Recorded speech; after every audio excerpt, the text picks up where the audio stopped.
సిద్ధం అని సభలు పెట్టినటువంటి వైఎస్ఆర్ కాంగ్రెస్ పార్టీ ఇప్పుడు మేమంతా సిద్ధం పేరుతో ఓ పక్కన జనంలోకి వెళ్తోంది. అదే సందర్భంలో ఆ సిద్ధం అనేదానికి ప్రతి ఒక్కళ్ళు మేం సిద్ధం అని చెప్తున్నారు. ఇప్పుడు ప్రస్తుతం మేం సిద్ధం అంటుంది భారతీయ జనతా పార్టీ రాష్ట్ర అధినేత్రి పురంధేశ్వరి.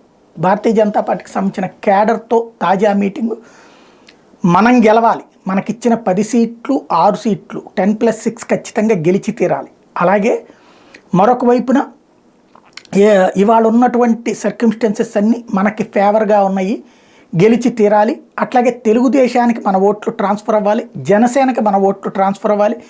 జనసేన తెలుగుదేశం పార్టీ పోటీ చేస్తున్నటువంటి చోట్ల మన ఓట్లు వాళ్ళకి వెళ్ళాలి, మనం పోటీ చేస్తున్న చోట్ల వాళ్ళ ఓట్లు మనకి ట్రాన్స్ఫర్ అయ్యేలా గ్రౌండ్ లెవెల్లో పనిచేయాలి. ఇది తన కార్యకర్తలకి నాయకులకి తాజాగా ఆమె ఇచ్చినటువంటి పిలుపు. ఏ మేరకు సక్సెస్ అవుతుందో చూడాలి.